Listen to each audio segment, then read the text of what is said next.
Welcome back. So we're still here on the point of view. Musa Dankwa, I don't even want to call arguably. There's no more argument. Is Ghana's leading poster correct? Or is this still an argument? It's not. And of course, Hassan Tampuli, MP for Gushegu. Musa, so you were on the radio with me, and I kept quizzing you around your prediction. And you said you were putting 7 years on the line that Dr. Bawumia is going to get 57% plus or minus 3. It turned out to be correct, again, as it does. But you were surprised about Brian. But let's deal first with the fact that the main number you were right, 57. Yes. Look, when you've done this work for several years, and you've been talking to delegates for the past 5 months, constantly, in the past 4 months. In the last month, you spent every day engaging at least 500 delegates, live, Monday to Friday, and the story hasn't changed. I mean, what else can you do? Rather than have confidence in what you have done. Yeah. So you're sure he was going to win one touch? Yes. We didn't know that it would be such a 3-horse race, because show me his prediction. His main prediction was basically 57, 28, and was it 13? 13. Please move to that one. So that was the main prediction. Just move to the first slide. And the 57 was, I mean, I can't believe how accurate it was. You know, remember he was on 48% on the headline poll. So we had to make run a model that says that how many of these 21% not disclosing do we believe are Bawumia's voters? So when we modeled that, he got about, I think, 9% of that 21%. And that number didn't change. What we saw changing were those who were not disclosing for Brian and for Ken. But before we got to the undisclosed, remember we applied a model to distribute those who are undecided. Now, the undecided voters, we assume that they will break in the same proportion as the race. And when you throw grenade in your campaign at the last minute, the undecided move away from you. So the turbulence we saw in the NPP race towards the end was the result of what they felt was a turbulent or a grenade that was thrown in the race that made those who were thinking where to go decided that, look, we can't go here and we can't go there. So you think some of the gains of Brian would have been from some of the staff Kennedy's team? Oh yes. That's what moved. But Bawumia's people were not moving anywhere. They're not moving. So the 57 was conk. It was the 28-13. Some of the 28 came to 13. Yes. So let's go to the next slide. Let me see something. So this was your prediction. This is a prediction, yes. I see. Please move to the next slide. So this is the out 10, rounded up. So a nice 4% came down. Yes. Your margin of error was 3%. So that's the only issue there. Yes. I see. But there were other issues as well. Please move on to the next slide. I want to just see something where you have yes, of course, this is the out 10. Educhum had 1 instead of 2%. Yes, in the yes. That's allowable. So Kennedy is there. So your theory that Brian and Kennedy had the same kind of voters was correct. Yes. Even though he did affect Bawumia a bit, because Bawumia's 61 comes down to 57, which is about 4% votes. But Kennedy hemorrhaged more. He did. He hemorrhaged more to Brian. They have the same type of voters. And then show me the next slide. I just wanted to check a few things. Which you did some analysis on terms of how you allocated. This is it, right? Yes. What is going on here? Here we did the same thing we just showed by putting on one graph, comparing the predictions with the actual result, and see how different the so the prediction for the first one was right. Yes. You missed this one by 4. And missed this one by 5. And then you missed this one by 1. Yes. I see. And you did a regional breakdown of this as well. That's where things look very interesting. Regional numbers. Let's go to the regional numbers. Go to regional numbers and let's just look at something quickly. So, of course, what's this? This is the 21% not disclosing. And the blue one is how we thought we're going to break. So we gave 3 of the 21 to Ken, 7 to Brian, 9 to Bawumia, and 1 to Educhum. Oh, you gave more to Ken than he got. Yes. What Bawumia got is actually what you gave him. Yes. Brian got more than you gave him. Absolutely. So this is the interpretation of this. And regional split. Let's go to regional. Let's see something there. So look at Asha Ahafu, Bawumia, We said we're going to get 60%. He got 62. 62%. Ken, 30%, 23. Brian, 10, he got 13.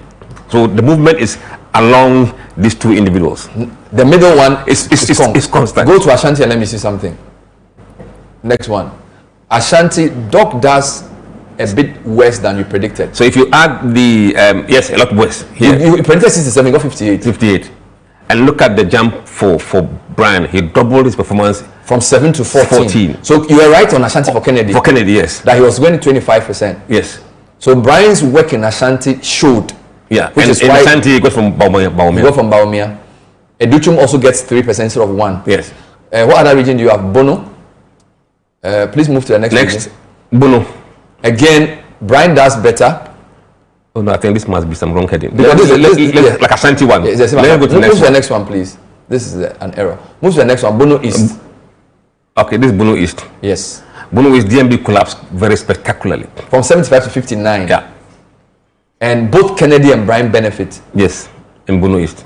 Brian gets 8% that more. Surprised, a lot of surprising to me. And Kennedy also gets 7% more than you predicted. So, Hassan, you have to go and study Bono East. What happened? You know why I'm surprised? Why? Well, the demography of Bono East has a lot of the money that Brian is there. So we were thinking that it will follow that route. It will hold. Well, which means ethnicity is not the only explainer for votes. Yeah, there's something there that needs to be studied. Yeah. So Bono East took you by surprise. Yes. What else do we have there? Central. You gave Kennedy 58, he got 48. Dropped by 10%. And you gave Brian 3%. He got to 15. Look at Bawumia.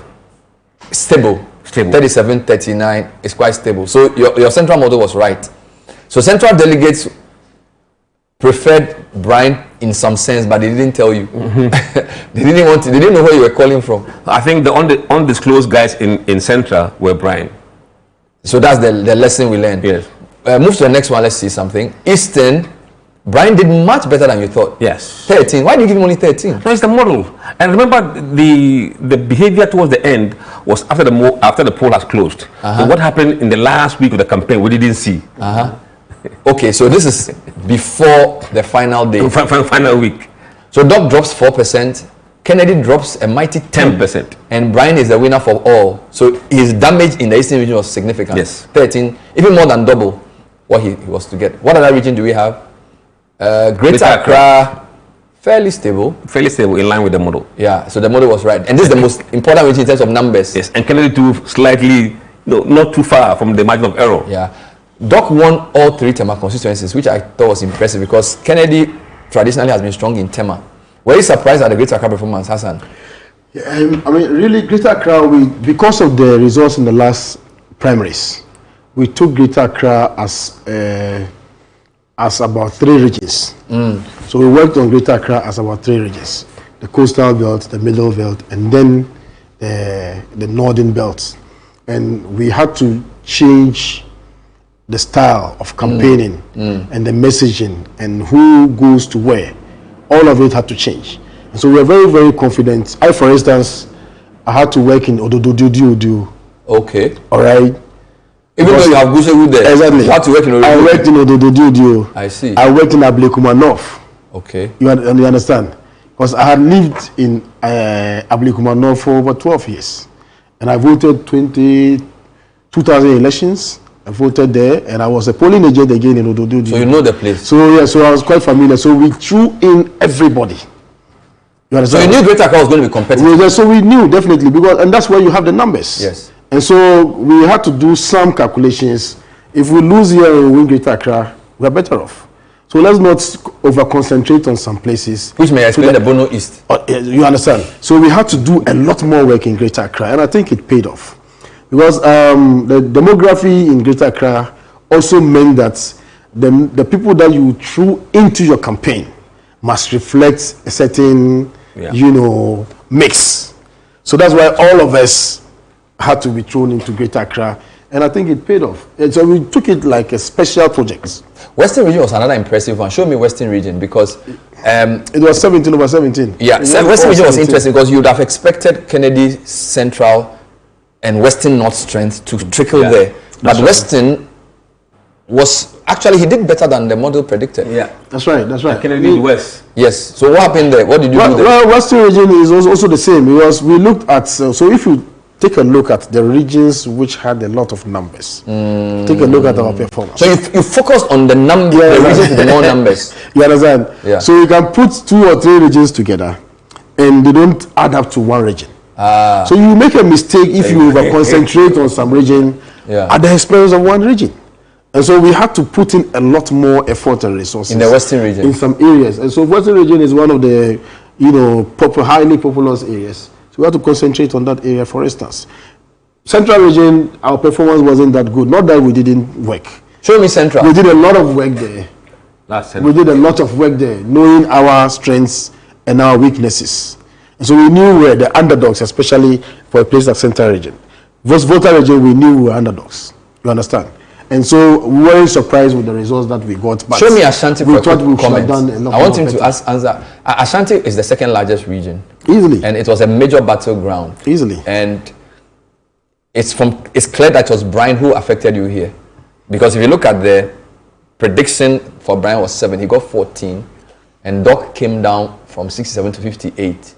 So clearly, the issue is Brian Echampo in Ashanti, not Kennedy. Absolutely. There's no doubt about that. But Ashanti, again, just like Greater Accra, we have to do a lot more work. And I think that we have to give it to the former second lady, Aja Samira Bawumia.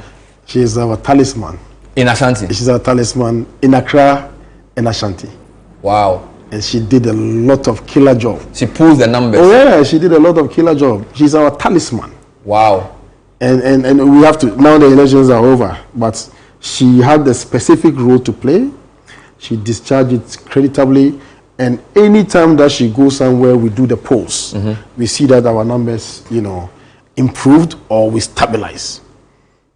And so Ashanti, for instance, the team that also worked in Ashanti were unwavering. And they didn't sleep.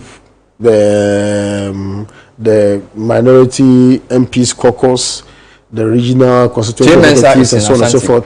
Chiemesa, the chairman of the campaign coordinating council, he went around the whole country with Dr. Mahamudu Bawumia. Even though he came from Ashanti region, he was with us almost practically everywhere. All right, and he still found time to come to Ashanti every now and again to do some work. But if you look at Ashanti, for instance, out of the 47 constituencies, almost about 40 constituency chairmen were out there for Dr. Mahamudu Bawumia. All right, majority of the members of parliament were for Dr. Mahamudu Bawumia. Where we didn't have incumbent members of parliament supporting, we had a team that worked in those areas.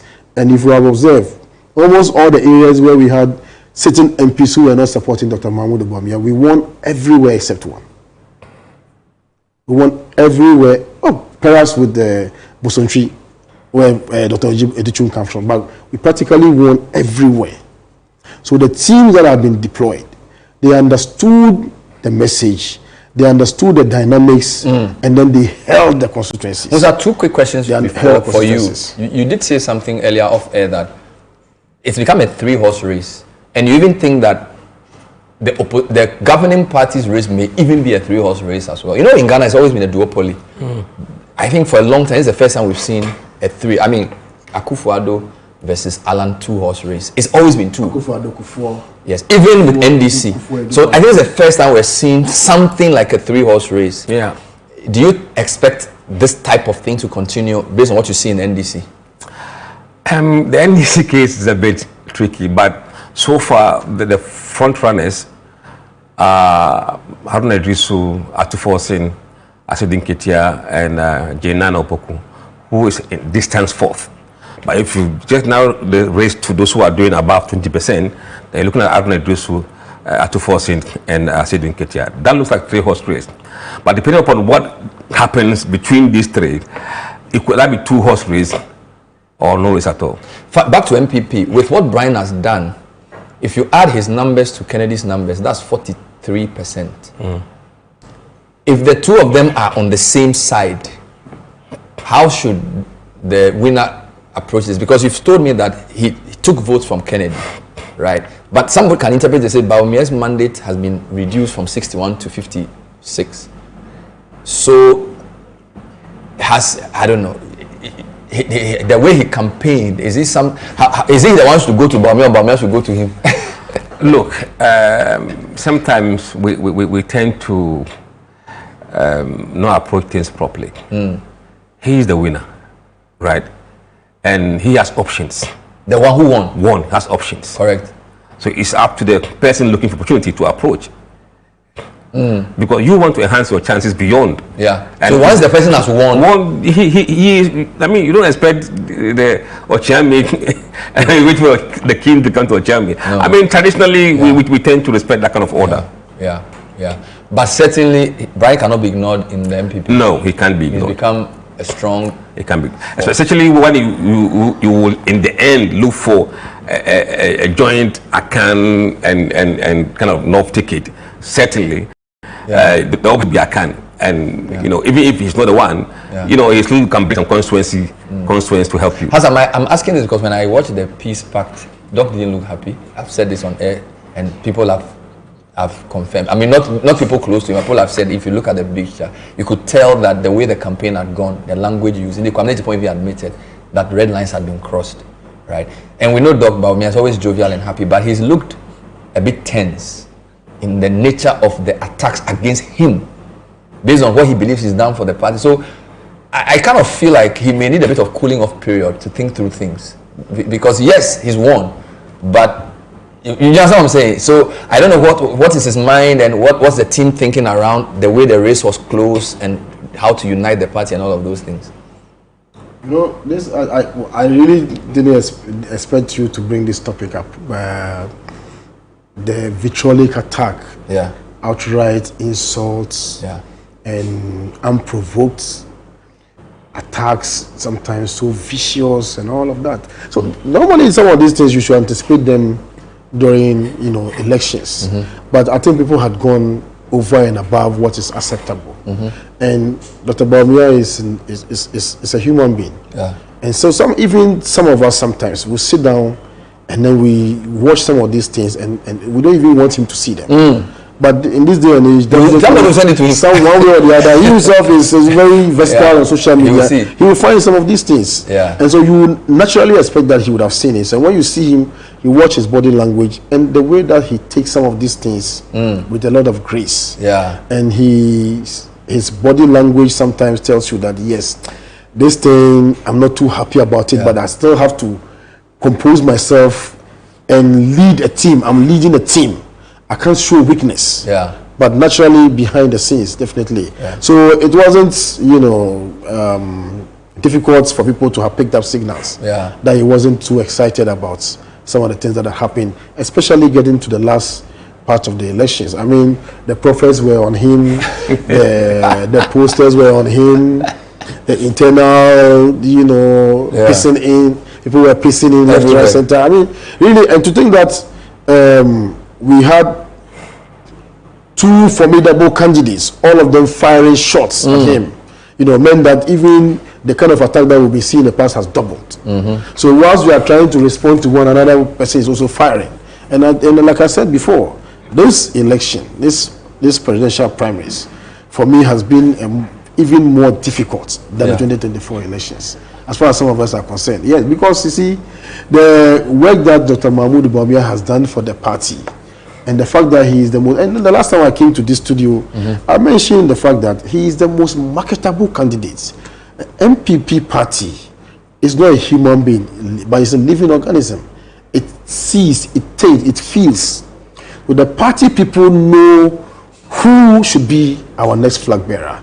So naturally, the person becomes a punching bag for everybody, but the party people respond to it. As we speak right now, party people know who, in all of these, in the scheme of things, who they think should be our logical next leader.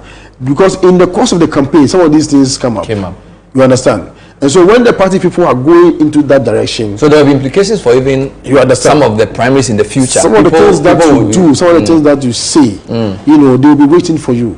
One day you come back and then they will ask. But he said he wants to unite the party. Dr. Mahamudu Bawumia naturally is somebody who is a unifier. And I'm not sure Dr. Mahamudu Bawumia is going to do anything that will be vindictive. Yeah. As far as this our party is concerned, he wants to win. He has been given an emphatic mandate across 14 out of 16 regions, 232 out of. I mean, that's a very emphatic mandate, and so he would take a step back for a couple of days, and then he'll come back. We'll be right back with more. This is The Point of View. Don't go away.